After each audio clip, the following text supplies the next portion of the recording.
नमस्कार, मैं हूं पवन त्यागी। कांग्रेस के नेताओं ने एक बार सिद्ध कर दिया है कि वो देश के दुश्मनों की भाषा बोलते थे, बोलते हैं और बोलते रहेंगे।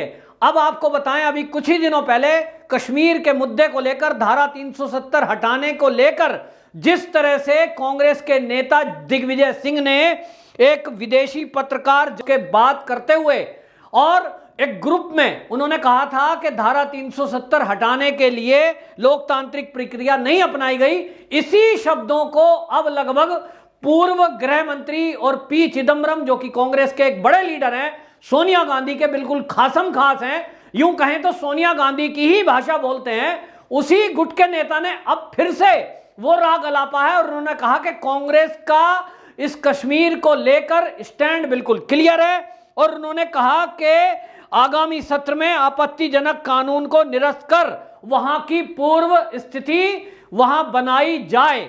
और जम्मू कश्मीर को लेकर उन्होंने कहा कि कश्मीर कांग्रेस पार्टी का जो रुख कल था वो आज है और उसको पुनः दोहराया जा रहा है कि जम्मू कश्मीर का पूर्व राज्य का दर्जा बहाल किया जाए।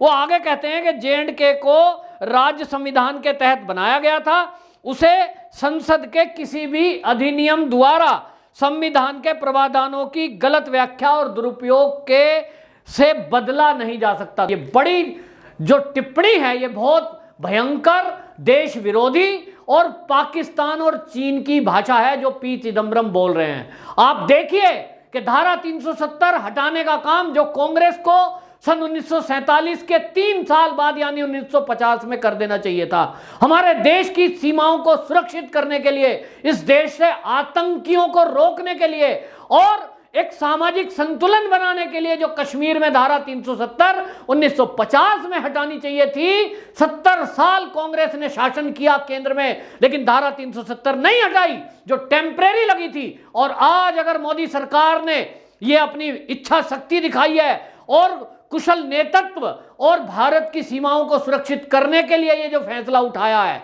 इससे चीन के पेट में दर्द है, इससे पाकिस्तान को प्रॉब्लम है, लेकिन इससे कांग्रेसियों को भी प्रॉब्लम है। ये समझ से बाहर है और बहुत ही दुखद बात है कि भारत में बैठे हुए कुछ लोग ये कांग्रेस के एजेंट जिस तरह से चीन के एजेंट बन गए हैं और ये कांग्रेसी लोग चीन की भाषा और पाकिस्तान की भाषा बोल रहे हैं। ये गद्दार कब तक इस तरह की बात करेंगे? मुझे तो दुख होता है कि केंद्र सरकार इन पर क्यों नहीं एक्शन लेती, क्यों ये क्यों नहीं केंद्र के द्वारा लिया गया फैसला जो कि दोनों सदनों से पारित हो चुका है, उस पर ये इस तरह की बयानबाजी करेंगे कि ये गैर संवैधानिक काम हुआ है, इसको दोबारा बहाल किया जाए। धारा 370 को कब तक रखना चाहते हो? आपको कश्मीरी पंडितों से कुछ लेना देना नहीं है, आपको पीओके भारत में वापस आए इसकी मिलाने की कोई इच्छा शक्ति और आपको आवश्यकता नहीं थी, इसीलिए आपने 70 साल इसको नहीं लागू होने दिया। लेकिन आज जब मोदी जी बात कर रहे हैं कि परिसीमन दोबारा करेंगे, 24 तारीख को सर्वदलीय मीटिंग बुलाई है, तो आपके पेट में एक बार फिर दर्द हुआ। और ये पी चिदम्बरम के पेट में दर्द कब हुआ है? टाइमिंग को समझिए। जैसे ही गुपकार गैंग की मीटिंग मोदी जी से फिक्स हुई, उसके तुरंत बाद पाकिस्तान में हड़कंप मचा, पाकिस्तान की सेना में हड़कंप मचा, पाकिस्तान के विदेश मंत्री ने वक्तव्य दिया और उन्होंने कहा भारत अपनी ये जो जम्मू और कश्मीर की स्थिति है इसमें यदि कोई बदलाव की कोशिश करेगा तो अच्छा नहीं होगा। यानी उनको लग गया कि परिसीमन दोबारा होना है और परिसीमन करने की योजना केंद्र सरकार की है, जिसमें पीओके भी अब भारत का अभिन्न अंग था और वो अब उसमें मिलाया जा सकता है। तो पाकिस्तान में इतना हड़कंप मच गया कि बाजवा बॉर्डर पर आ गए, ये पेट में दर्द हुआ। लेकिन उन्होंने भारत में बैठे अपने एजेंटों को कहा, अरे भाई तुम भी तो कुछ करो, हमारे पेट में दर्द है, हमारी नींद हराम है, तुम काय बात की खाते हो? तो ये पी चिदम्बरम को काहे को रुका जाएगा? ये तो जरूर बोलेगा, ये तो वो बोलेगा जो चीन चाहेगी।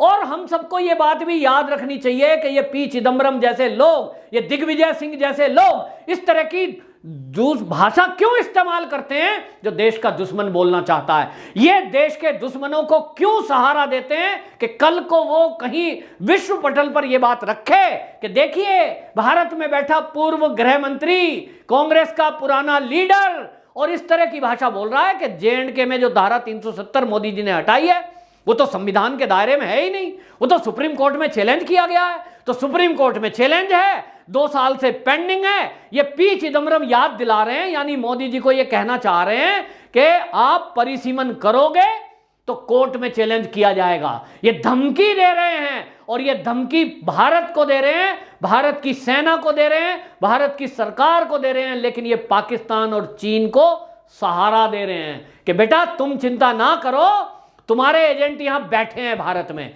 ये गद्दार जब तक भारत में रहेंगे और जेल में नहीं डाले जाएंगे, इन पर रासुका लगाकर इनको कड़ी से कड़ी सजा जब तक नहीं दी जाएगी, ये इस तरह की भाषा बोलते रहेंगे। क्योंकि 2008 में सोनिया गांधी, राहुल गांधी एंड फैमिली ने जो चीन से समझौता किया है, वो समझौता शायद इसीलिए किया कि आप जब चाहोगे हम आपकी भाषा बोलेंगे, आप जब चाहोगे हम आपकी बात यहां भारत में उठाएंगे, आप जब बोलोगे देश से गद्दारी करने के लिए हम भारत से गद्दारी करेंगे। क्यों पी चिदम्बरम ऐसी भाषा बोल रहे हैं?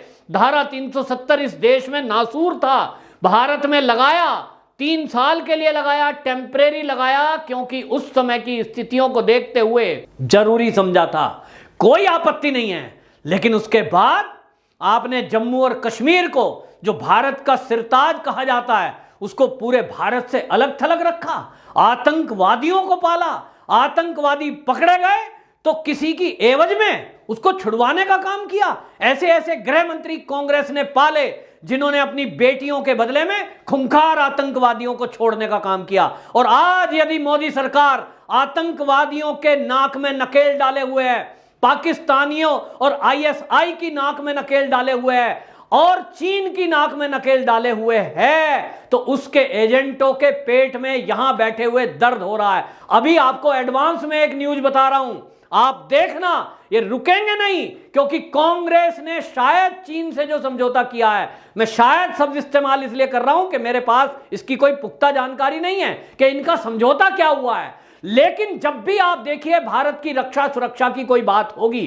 जब भी भारत सरकार, भारत की सेना चीन का मुकाबला करने के लिए कोई तैयारी करेगी, जब भी कोई योजना ऐसी बनेगी कि हम पाकिस्तान के दांत खट्टे करने जा रहे हैं, जब भी कोई ऐसी योजना बनेगी कि हम भारत को सुरक्षित करने के लिए भारत में कुछ करने जा रहे हैं, तभी ये कांग्रेसियों के पेट में दर्द होता है। और इसलिए आपको बता रहा हूं, अभी देखना राहुल गांधी भी ट्वीट करेगा कुछ दिन बाद। अभी 24 तारीख आने दो, अभी आज 22 तारीख हुई है, तो अभी देखना ये राहुल गांधी बोलेगा, अभी प्रियंका बोलेगी, और पीछे से सोनिया मैडम भी बोलेंगी। तो ये तीनों का परिवार और इनके जो इर्द गिर्द रहने वाले दाएं बाएं हैं, ये सब इस भाषा को बोलेंगे जो चीन चाहता है। मैं केंद्र सरकार से कहना चाहता हूं कि बहुत हो गया मोदी जी, बहुत हो गया। बाहर से जो देश की सीमा में पार करके गद्दार और आतंकवादी आते हैं, हमारी सेना उनको निपटने में पूरी तरह सक्षम है।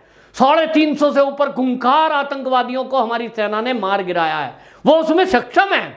लेकिन ये जो देश के अंदर गद्दार बैठे हैं, ये जो पाकिस्तान और चीन की भाषा बोलते हैं, ये जो भारत को असुरक्षित करने की बात करते हैं, जो आतंक को पाल रहे थे 70 साल से, फिर से उनकी घुसपैठ कराना चाहते हैं और इस देश में अमन शांति नहीं होने देना चाहते, इनके बयानों के आधार पर ही इनको रासुका में निरुद्ध करो, जिंदगी भर जेल से बाहर ना आ जाएं, ऐसी व्यवस्था करो। क्योंकि अब देश की जनता इन लोगों के बयान को सुनने में बिल्कुल इंटरेस्टेड नहीं है। इस समय खुंदक आती है कि जब कोई देश की गद्दारी करता है और देश के विरुद्ध कोई इस तरह की बयानबाजी करता है, और वो भी वो व्यक्ति जो देश का पूर्व गृह मंत्री रहा हो, आज वो जमानत पे बाहर है, भूल गया। कश्मीर और जम्मू की बात करता है कि केस पेंडिंग है। अरे केस तो पेंडिंग तुम्हारे खिलाफ भी है, जो कोर्ट में चल रहा है, सुप्रीम कोर्ट में जमानत पे बाहर आए हो। तो ऐसे लोगों के खिलाफ सारे केस एक तरफ, पहले इनको जेल के अंदर डालो, क्योंकि ये गद्दार जब तक खुले घूमते रहेंगे तब तक इस देश में इसी तरह ये चीन और पाकिस्तान की भाषा बोलकर उनको एक अच्छा प्लेटफॉर्म देते रहेंगे और उनको बहाना देते रहेंगे कि मोदी जी तो ठीक नहीं कर रहे। तो मोदी जी, आप 2024 के चुनाव में, आपको बता रहा हूं, जिस दिन ये कांग्रेसी लोग अंदर चले गए जेल में, इनके खिलाफ एक ही बात पक्की है, एक ही केस काफी है कि जो भारत सरकार ने देश की सुरक्षा के लिए कोई कदम उठाया है, आतंक को खत्म करने के लिए उठाया है। दूसरा, जो कश्मीरी विस्थापित पंडित हो गए थे उनको पुनर्वास करने के लिए जो कदम उठाया है, यह देश की रक्षा और सुरक्षा के लिए बहुत जरूरी है। दूसरी बात, हमारी जो जमीन आतंकवादियों ने कब्जाई हुई है, पीओके, गिलगिट बल्किस्तान, क्या उसको वापस ना लें? बताए पी चिदम्बरम, उसको यूं ही छोड़ दें? तुमने तो छोड़ दी, तुमने लद्दाख में छोड़ दी, तुमने पीओके छोड़ दिया, तो क्या मोदी जी भी इसी तरह छोड़ दें? बिल्कुल नहीं, एक एक इंच जमीन वापस आनी चाहिए। और इस बीच में जो भी कोई ऐसा बयान दे जो देश के दुश्मनों का बयान से मैच करता हो, ऐसा कानून बनाइए और लिख दीजिए कि जो भी कोई इस तरह का बयान देगा जो देश की दुश्मनों से मेल खाता हो, ऐसे लोगों को जेल में, रासुका में नियुक्त किया जाएगा। आपको बता रहा हूं, 2024 के चुनाव में मोदी जी देखना चाहते हैं आपका ये चेहरा। अब लोग कह रहे हैं कि मोदी जी फुल एक्शन में आना है तो पहले देश के गद्दारों को नकेल कसो। इनको पकड़ना बहुत जरूरी है, इनके ऊपर नकेल कसना बहुत जरूरी है। चीन और पाकिस्तान को तो हमारी सेना देख रही है और देख लेगी, लेकिन आप सरकार में हैं, न्यायपालिका के कानून बदलने पड़े तो बदलो, कोर्ट के जजों को भर्ती करना पड़े तो भरो, लेकिन इनको जेल में डालो, वरना ये लोग देश के साथ जो गद्दारी कर रहे हैं, देश के दुश्मन, इन्हीं का सहारा लेकर, इन्हीं को कोर्ट करके बार बार विश्व के देशों में भारत की बदनामी करते रहेंगे और भारत के फैसलों पर सवाल उठाते रहेंगे। ये बात अलग है कि चिदम्बरम चाहे पूरी फौज, पूरी कांग्रेस, सारा विपक्ष धारा 370 को वापस लगाने की बात करे, लेकिन मोदी जी जो फैसला कर लेते हैं वो वापस नहीं होगा। वंदे मातरम।